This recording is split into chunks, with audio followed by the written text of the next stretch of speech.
जय माता रानी। प्रेम से बोली माता रानी की जय। अम्बे माता की जय। जगत जननी माता की जय। सच्चे दरबार की जय। तो मैं एक नवरात्रि व्रत की कथा सुनाने जा रही हूँ। इस कथा को पूरा सुनिए और रहस्य जानिए। आधी नहीं आधी सुनने में माता रानी का अपमानित होती है और पूरा सुनने में माता रानी कृपा करते हैं, दया बरसाते हैं, पुत्रों की रक्षा करते हैं, पति की लंबी आयु होती है और घर में अन्न धन की प्राप्ति होती है, घर में सुख शांति मिलती है। इसलिए कथा को पूरा सुनिए और रहस्य जानिए। जय माता रानी। जय अम्बे माता।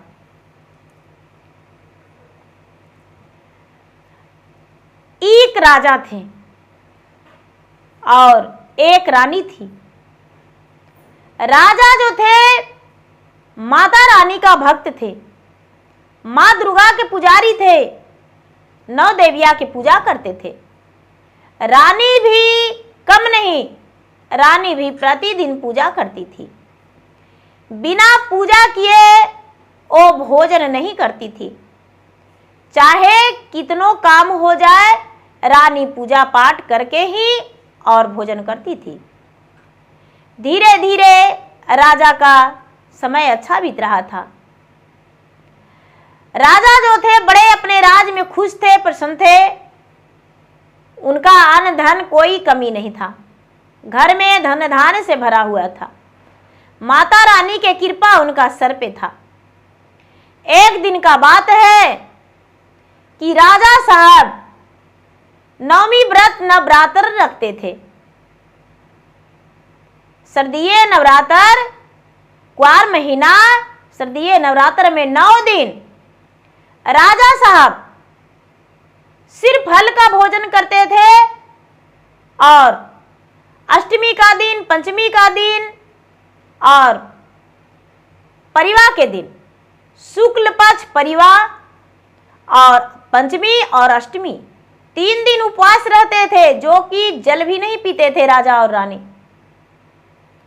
जब नवमी व्रत संपन्न हुआ राजा रानी का, हवन पूजा हो जाने के बाद भगवान स्वयं परीक्षा लेने आ गए। 3 महात्मा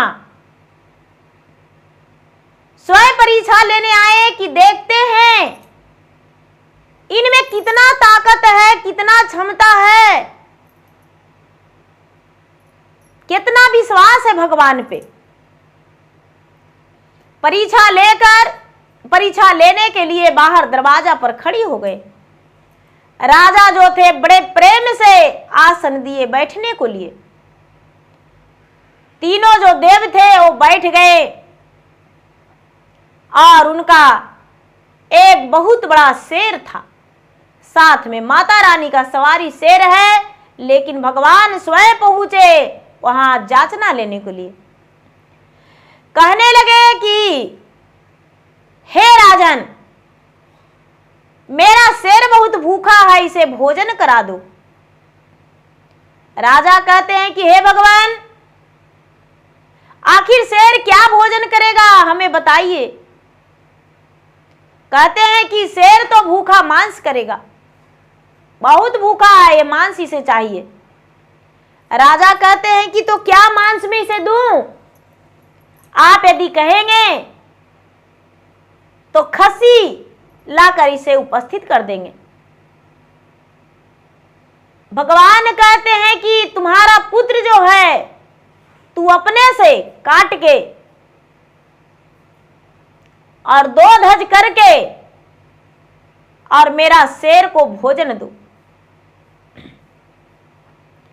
राजा मन ही मन सोचते हैं कि हे भगवान, एक कैसा कठिन परीक्षा है।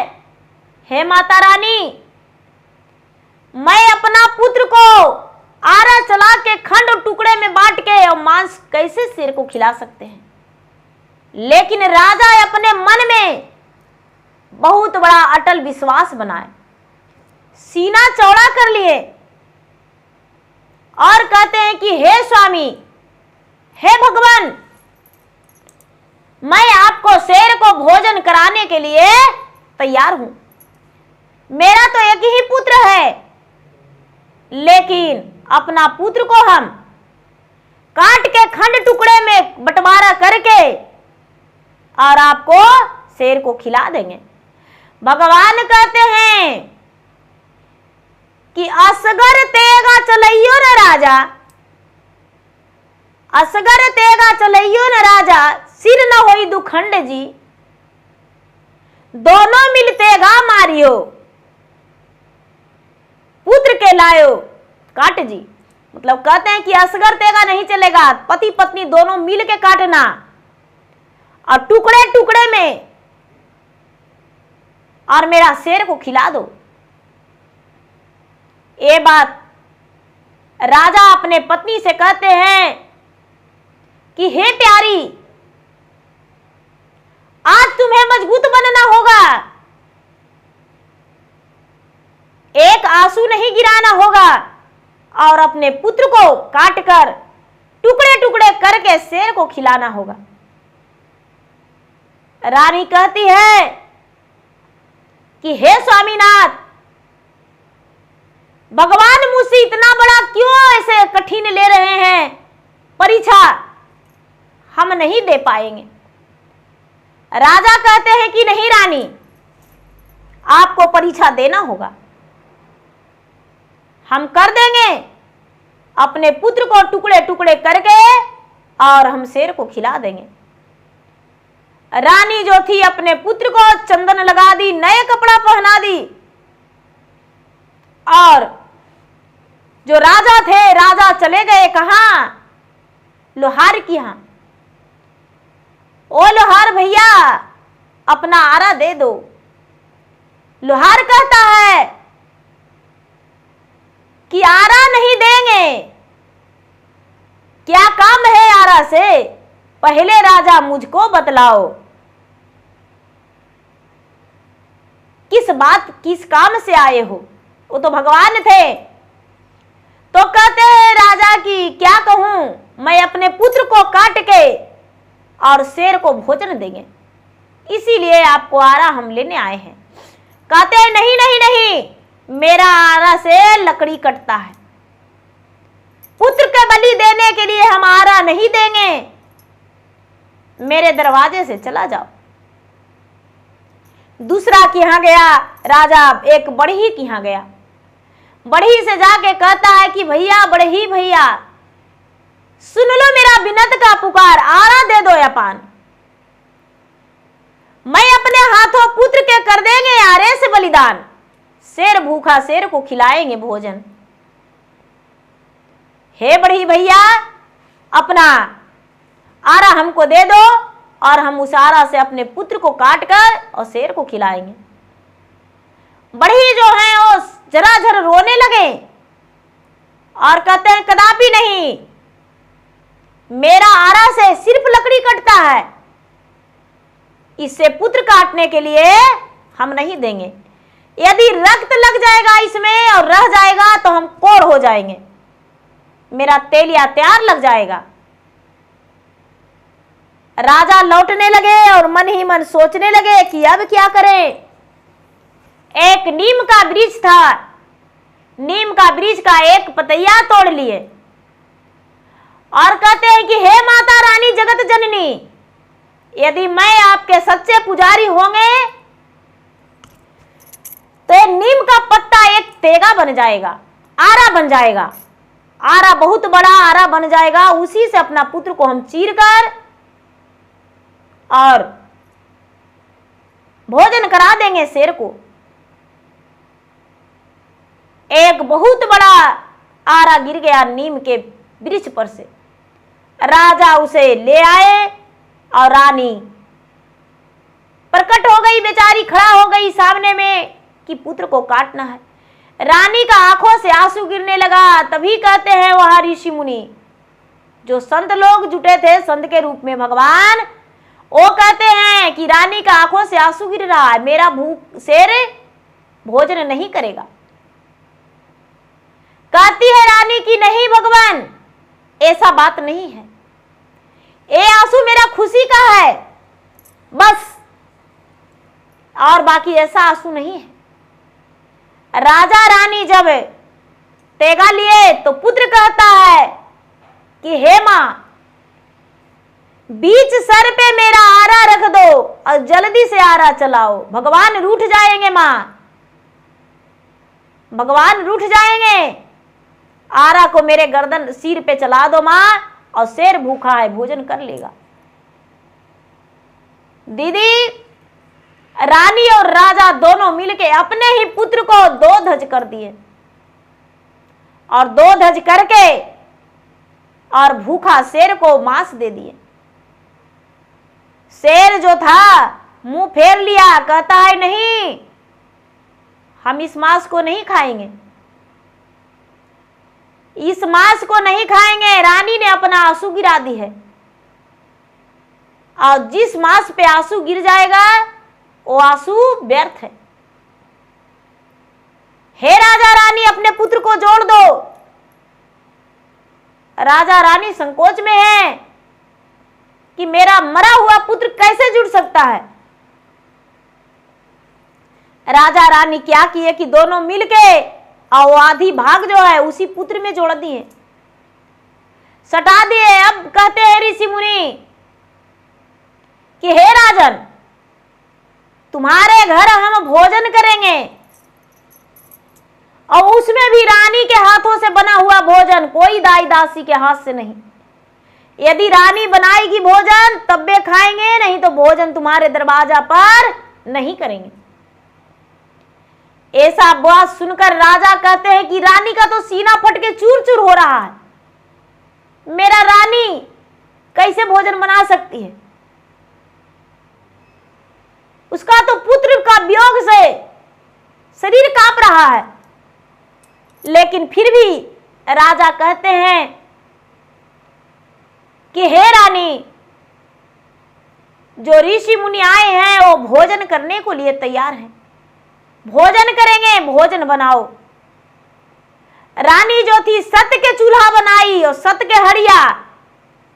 अब भगवान से विनती करके, माता रानी जगदन्नी से विनती करके कहती कि हे माता, आप भी एक नारी हैं, हम भी एक नारी हैं, मेरा हड़िया में सुंदर सा भोजन बन जाए। हे भगवान, मेरा हड़िया में सुंदर सिर्फ दूध का बना हुआ खीर इसमें हो जाए। भर हड़िया हो गया खीर। केले के पत्ते राजा लाए काट कर, और जब 3 पत्तल पर परोसी रानी, तो कहती है, ऋषि मुनि कहते हैं कि एक राजा का भी परोसो। राजा के भी बेचारी परोसी, तो कहती है कि भाई तेरा पुत्र कहां गया, उसको भी परोसो। अब रानी कहती है कि मेरा पुत्र तो मैं उसे आरा चलाकर काट दिया हूं, मैं कुछ नहीं जानता हूं, मेरा शेर भूखा के भूखा है, अपना पुत्र को पुकारो। एक पत्ते पे अपने पुत्र के नाम से रानी परोस दी।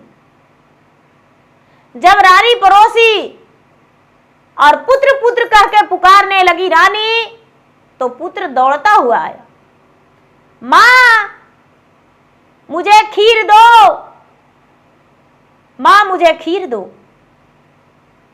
खीर का तो भोग लगा हुआ था दीदी, बच्चा भोग पर बैठ गया, जेमने के लिए बैठ गया। अब भोजन जेमने लगे राजा और बालक, और तीनों भगवान भी जेम लिए। जेम कर भगवान अपना रूप में प्रकट होकर कहते हैं कि हे राजन, मैंने भक्त देखा हूं लेकिन तुम्हारे जैसा नहीं। तुम एक भक्त जो हो, अटूट विश्वास है तुम्हारे पास, तुम्हारे मन में कोई छल नहीं है भगवान के लिए। तूने परीक्षा देने के लिए इतना बड़ा त्याग किया जो संसार में कोई नहीं कर सकता है। तूने तो अपना ही पुत्र के बलि दे दिया अपने ही हाथों से। माता नव दुर्गा प्रचंड हो गए और कहने लगे कि हे भगवान, मैंने अपने भक्त के बारे में जब आपसे सासी जताया, उसके बातें किया, तो आपने बोले कि ऐसा संसार में कोई नहीं है। तो अब आपको क्या समझ में आया क्या मेरा भक्त है साहसी, मानने वाले या नहीं? ये बात सुनकर ऋषि मुनियों जो थे सर झुका लिए और सातों देवियां से हार मान गए कि हे देवी, आपका प्रशंसा पूरे संसार में होगा, चाहे किसी भी नाम से, किसी भी रूप से आपका ही पूजा होगा। पूरे संसार में आपका नाम लेगा और आपके नाम से लोग पूजन करेंगे। सारी देवी देवताओं को भूल जाएंगे, लेकिन हे देवी, आपका नाम कोई नहीं भूलेगा, क्योंकि मां के नाम से आपको संसार में जाना जाएगा। सभी देवी देवता को तो नाम से पुकारेंगे, लेकिन आपको मां के नाम से जाना जाएगा। आप पूरे संसार के लोग के माता रहेंगे और माता जगत जननी रहेंगे। आपका नाम जगत जननी रहेगा। पूरे जगत को कल्याण करेंगे और पूरे जगत के लोग आपके पुत्र और आप सबके माता रहेंगे। आप सबके रक्षा करेंगे, सबके कृपा करेंगे। आपका कृपा सबके सर ऊपर बनाए रहेगा। और आप जो हैं देवी हैं, आप ही अनेक रूप बनाइएगा और अपना रूप में अलग अलग नाम से जाने जाइएगा, लेकिन आप ही एक देवी रहिएगा, सिर्फ मां। मां कहने पर आप कहीं भी प्रकट हो जाइएगा। माता दुर्गा जो थे एन मस्तु कह के और वहां से अंतर्ध्यान हो गए। ऋषि मुनि भी अंतर्ध्यान हो गए। राजा रानी भी खुश रहने लगे और उनका राजा रानी के जीवन में कोई प्रकार का कोई कष्ट नहीं आया। तो देखिए दीदी भैया, राजा रानी जो थे कितना निर्दयी बने और अपने पुत्र को बलिदान देकर और भगवान के शेर का भोग लगा दिए। राजा के विचार क्या था? अटूट विश्वास था मन में, सत्य का जमाना था, तो विजय प्राप्त हुआ सत्य का। तो प्रेम से बोलिए माता रानी की जय।